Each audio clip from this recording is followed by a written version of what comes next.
41 है भाई। अरे मेरा वाला बोल आगे दे दीजिए ना एक बार प्लीज। क्या बोलते हो?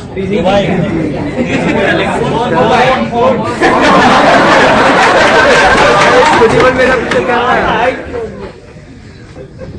आप लोग ले रहे हैं ना? ये सारे हो गए सारे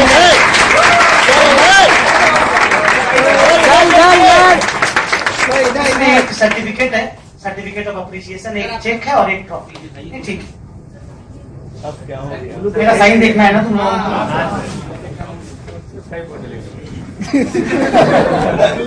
इसका फोटो लेना चाहिए।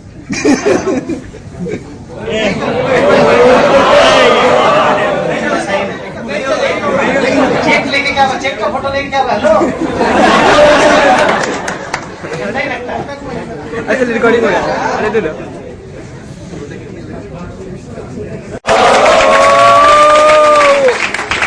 अभिषेक का सर्टिफिकेट, चेक और ट्रॉफी प्लीज।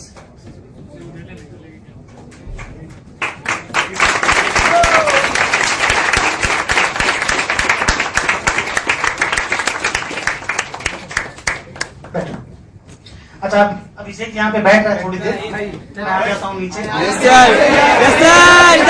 अभिषेक खाली ये बोल देना मेरे बारे में खराब खराब बात नहीं बोलनी है। आज खराब बात बोलना भी नहीं चाहिए इसको, है कि नहीं? ताकि he is there, I mean before you. आप लोग उसके साथ इसका एक्सपीरियंस शेयर करिए, कुछ आपको हेल्प मिली एग्जाम में, आप देखिए। So just he is there, आपको जो भी कुछ पूछना है या जो भी ये बोल रहा है, he is going to say something. Thank you. We are very happy to have these two in our classroom. Further अगर बाकी बच्चों को भी अगर बुलाने का मेरे को मौका मिलेगा, आई कॉल देम।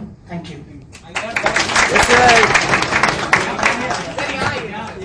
सर यहाँ लास्ट वन से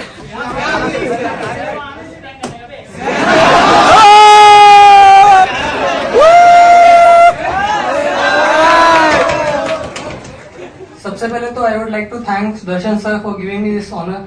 thank you sir.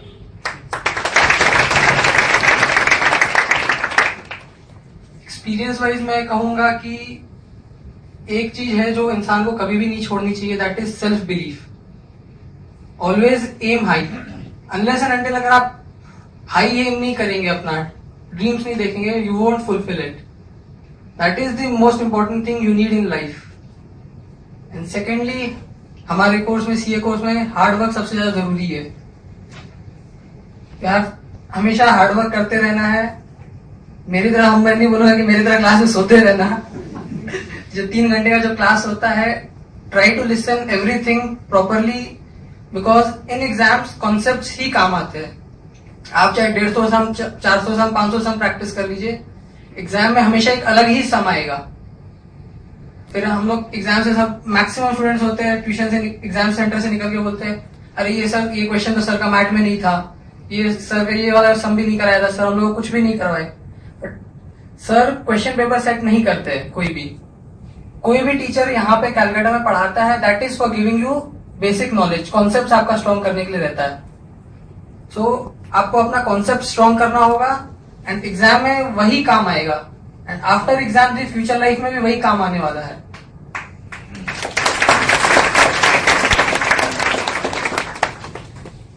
I would not say anything.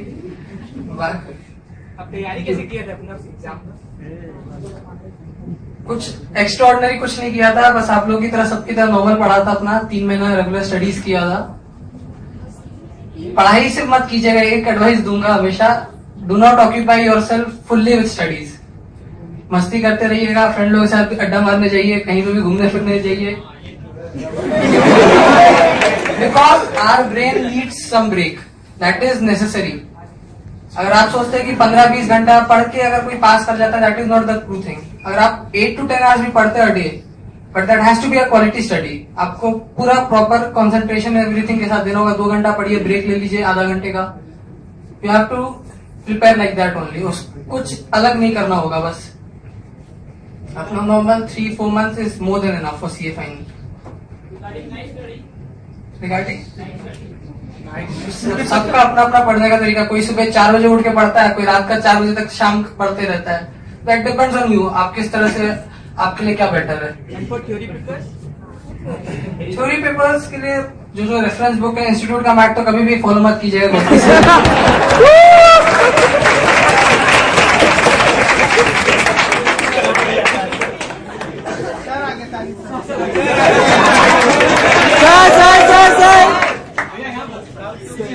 जो रेफरेंस बुक्स आती है मार्केट में that is good enough. Law के लिए जैसे मुनीश भंडारी है, ऑडिट के लिए सुबी बंसल है, इसका के लिए दिनेश मदन। इसका इससे ज्यादा मैं बोल नहीं सकता, मेरा सबसे डरावना सब्जेक्ट वही था।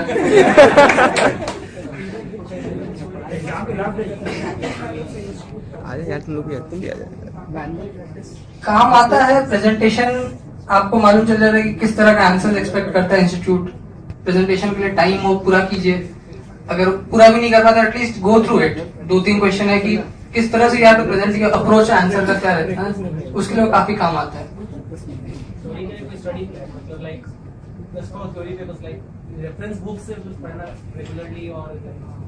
स्टडी प्लान में मैं तो बस कहूंगा कि अभी जैसे आप एग्जाम से 3 महीना पहले पढ़ते हैं तो हाईलाइट द इम्पोर्टेंट एरिया जो आपको एक दिन पहले जस्ट रिवाइज करना है, because 1 day too less time पूरा रिवाइज करने के लिए। तो आपका जो मार्क किया हुआ रहेगा important portions, even practical paper जैसे अकाउंट्स का है, सर जितना भी सम कराए क्लास में पॉसिबल नहीं एग्जाम से एक दिन पहले सारा सम्स को वापस गो थ्रू करना।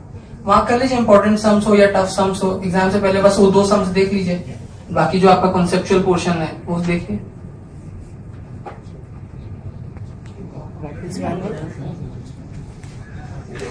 नेक्स्ट वीक है 5th।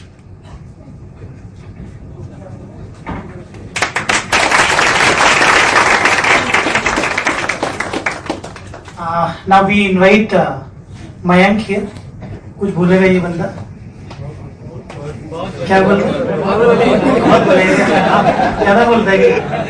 एक्चुअली इन लोगों के बैच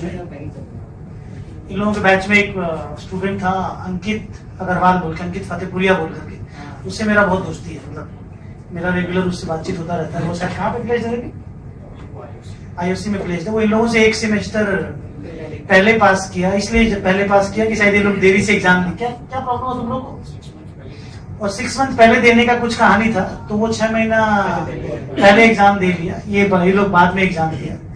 सो उसी से मेरा इन लोगों से जान पहचान अच्छा दोस्त है मेरा इन लोगों से, उसी के थ्रू से आउट।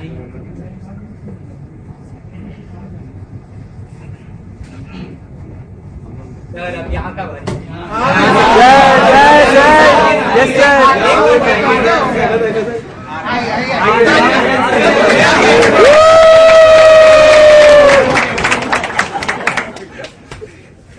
हम लोग पहले रह गया।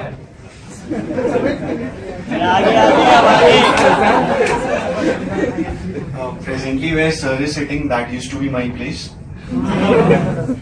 And I would forward what Abhishek had said, that we should get our concepts very clear. Most importantly, we should put in our best. The harder we work for, the higher we can get. And moreover, the concepts that we are building on should be very clear. And try to practice regularly. I mean, go through the sums and do as much as you can. Take up one theory subject, one practical subject at a time. Don't over-occupy yourself with a theory subject only or a practical subject only. Take up both, so that once you're bogged down with theory, you can shift over to practicals. And when you're bogged down with practicals, you can shift over to theory. So that way the combination can work really well. And moreover, go through the practice manuals. That will help you in presenting the answer really very well. For example, for papers like law, direct tax and auditing, you really need to go through the practice manual, because the institute expects a very different answer from what we have been writing. And truly speaking, from my PCC experience, I had realized that the quality of answers that I had written was not as good as compared to the answers that were given in the practice manual and the RTPs for that matter. So I would say that go through the practice manuals and at least 2 term RTPs. That will really help you, because institute directly picks up questions from RTP. I would say that, I mean, seeing this my term paper and the term before mine, I saw that institute directly picks up questions from RTP and somewhat from practice manual. Apart from that, whatever has been taught in the tuition centers, that is sufficient to study. And if possible, you all should plan out your routine in such a manner that you get at least 20 days before your exams where you can revise. And the revision pattern should be, you should give 1.5 days to each subject, because ultimately you need to revise everything during those 1.5 days. So I would say accounts is the first exam, so you can leave out that because you will study 4-5 days for that. TT this term they have given 5 days holidays, so that is more than sufficient for TT. Apart from that, the 6 subjects that are remaining, I think you should plan out. You should give 1.5 days as revision to each of them, where you'll get to know where you are lacking, what all you need to do, and where to manage your time exactly. Because it is ultimately that 1.5 days which will matter, and whatever you do in 1.5 days, that will stay with you during the exam time. So I would suggest that at least एक बार हो सके तो 1.5 day revision try करना just before exam. That will really boost your confidence, and बहुत तुमको जानने को मिलेगा कि मेरे को कहाँ पे मेरा lacking है, मेरे को कहाँ पे अपना time manage करना है किस हिसाब से. So I would say that.